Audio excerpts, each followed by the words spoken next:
ನಮಸ್ಕಾರ ಸ್ನೇಹಿತರೆ, ನಮ್ಮ ನಂಬಿಕೆಗೆ ಸ್ವಾಗತ ಸುಸ್ವಾಗತ.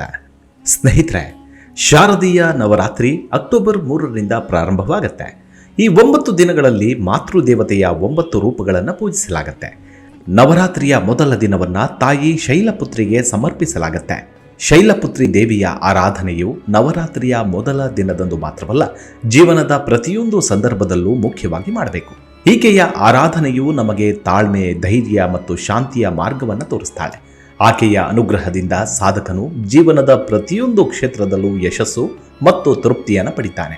ಶೈಲಪುತ್ರಿ ದೇವಿಯ ಹೆಸರು ಸ್ವತಃ ಶಕ್ತಿ ಮತ್ತು ಸಕಾರಾತ್ಮಕತೆಯ ಸಂಕೇತವಾಗಿದೆ ಮತ್ತು ಆಕೆಯನ್ನು ಪೂಜಿಸುವುದರಿಂದ ಭಕ್ತನಾದವನು ಅಪಾರ ಸಂತೋಷ ಮತ್ತು ಶಾಂತಿಯನ್ನು ಪಡೆಯುತ್ತಾನೆ ಎನ್ನುತ್ತೆ ಶಾಸ್ತ್ರಗಳು.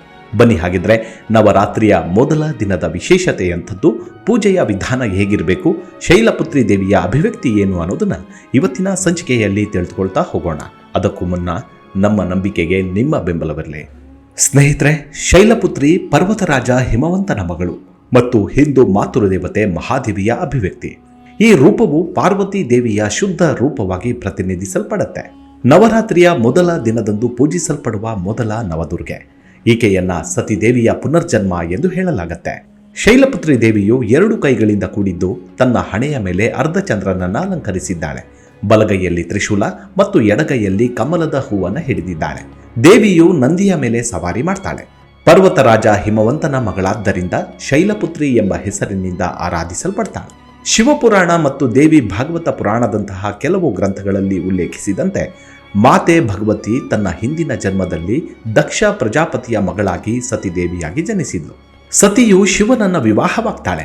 ಆದರೆ ಆಕೆಯ ತಂದೆ ಪ್ರಜಾಪತಿ ದಕ್ಷ ಆಯೋಜಿಸಿದ್ದ ಯಜ್ಞ ಸಮಾರಂಭದಲ್ಲಿ ತನ್ನ ತಂದೆ ಪ್ರಜಾಪತಿ ದಕ್ಷನಿಂದ ತನ್ನ ಪತಿ ಶಿವನಿಗಾದ ಅವಮಾನವನ್ನ ಸಹಿಸಲಾಗದೆ ತನ್ನ ದೇಹವನ್ನ ಯೋಗಾಗ್ನಿಯ ಬಲದಿಂದ ಸುಟ್ಟುಕೊಂಡಳು.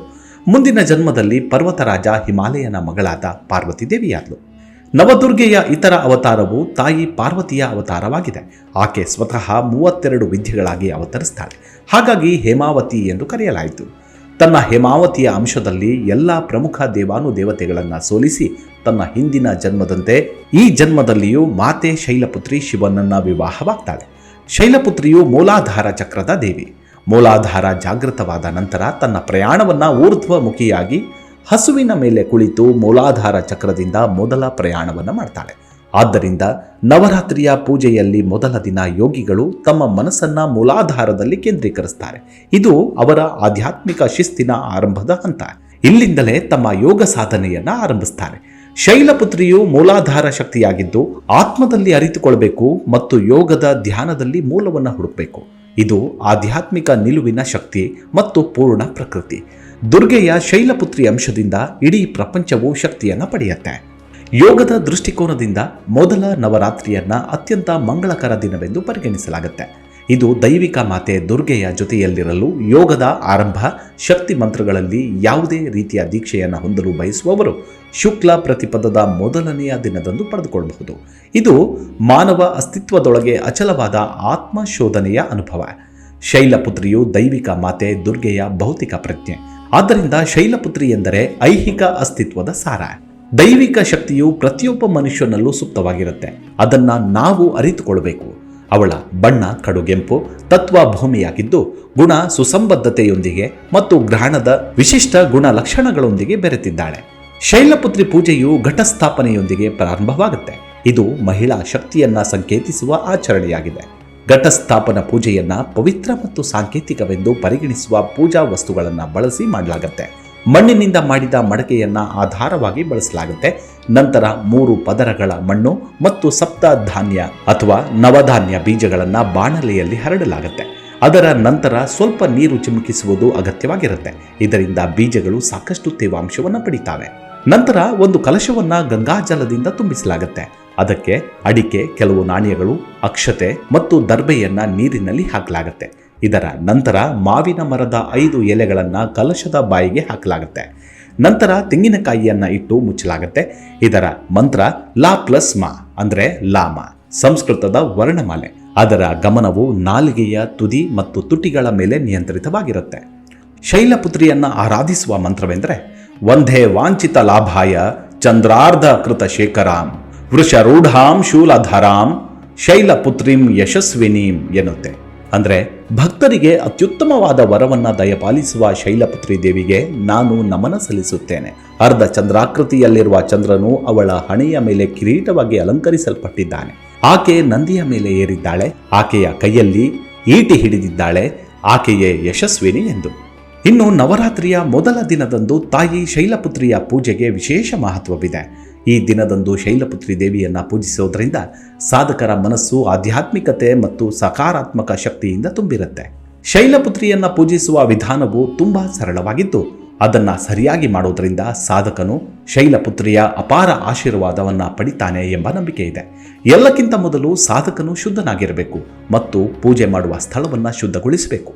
ಶೈಲಪುತ್ರಿ ದೇವಿಯ ವಿಗ್ರಹ ಅಥವಾ ಫೋಟೋವನ್ನ ಪವಿತ್ರ ಸ್ಥಳದಲ್ಲಿ ಸ್ಥಾಪಿಸಿ ಮತ್ತು ಅದಕ್ಕೆ ಹೂವಿನ ಹಾರವನ್ನು ಅರ್ಪಿಸಿ.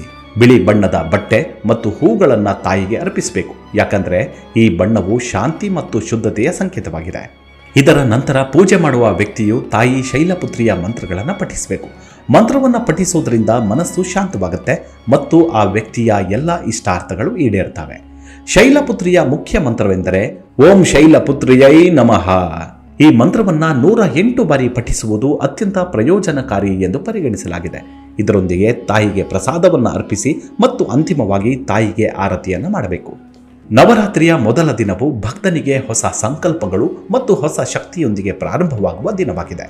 ಶೈಲಪುತ್ರಿ ದೇವಿಯ ಆರಾಧನೆಯು ಸಾಧಕನಿಗೆ ತನ್ನ ಜೀವನದಲ್ಲಿ ಬರುವ ಎಲ್ಲ ಕಷ್ಟಗಳನ್ನು ತಾಳ್ಮೆಯಿಂದ ಎದುರಿಸಲು ಮತ್ತು ತನ್ನ ಗುರಿಯತ್ತ ಸಾಗಲು ಪ್ರೇರೇಪಿಸುತ್ತೆ. ನವರಾತ್ರಿಯ 9 ದಿನಗಳಲ್ಲಿ ದುರ್ಗಾದೇವಿಯ 9 ರೂಪಗಳನ್ನು ಪೂಜಿಸಲಾಗುತ್ತೆ ಮತ್ತು ನವರಾತ್ರಿಯು ಶೈಲಪುತ್ರಿಯ ಆರಾಧನೆಯೊಂದಿಗೆ ಪ್ರಾರಂಭವಾಗುತ್ತೆ. ಮೊದಲನೇ ದಿನ ಪೂಜೆಗೆ ಸೂಕ್ತವಾದ ಸಮಯವೆಂದರೆ ಬೆಳಗ್ಗೆ 6:15 7:22 11:46 12:33 10:41 ಮಧ್ಯಾಹ್ನ 12:10 ಇನ್ನು 12:10 1:38 4:36 6:04 7:36 ಪೂಜಿಸಬಹುದು. ಇನ್ನು ಮೊದಲನೇ ದಿನ ಶೈಲಪುತ್ರಿ ದೇವಿಯು ಶಾಂತ ಸ್ವಭಾವದವಳಾಗಿದ್ದಾಳೆ. ಈ ದಿನ ನಿಮ್ಮ ಮನೆಯನ್ನು ಅಲಂಕರಿಸಲು ಮಲ್ಲಿಗೆ ಅಥವಾ ಬಿಳಿ ಕಮಲದಂತಹ ಹೂವುಗಳನ್ನು ಬಳಸಬಹುದು. ಬಿಳಿ ಬಟ್ಟೆಯನ್ನು ಧರಿಸಿದರೆ ಉತ್ತಮ ಎನ್ನಲಾಗುತ್ತೆ. ಹೀಗೆ ನವರಾತ್ರಿ ನವಹರ್ಷಗಳು ನಿಮ್ಮದಾಗಲಿ. ತಾಯಿ ಶೈಲಪುತ್ರಿಯ ಆಶೀರ್ವಾದ ಅನುಗ್ರಹ ನಮ್ಮೆಲ್ಲರ ಮೇಲಿರಲಿ. ಮುಂದಿನ ಸಂಚಿಕೆಯಲ್ಲಿ ಮತ್ತೆ ಸಿಗೋಣ. ಅಲ್ಲಿವರೆಗೂ ನಿಮ್ಮ ಆರೋಗ್ಯದ ಕಡೆ ಗಮನವಿರಲಿ. Take care. ನಮಸ್ಕಾರ.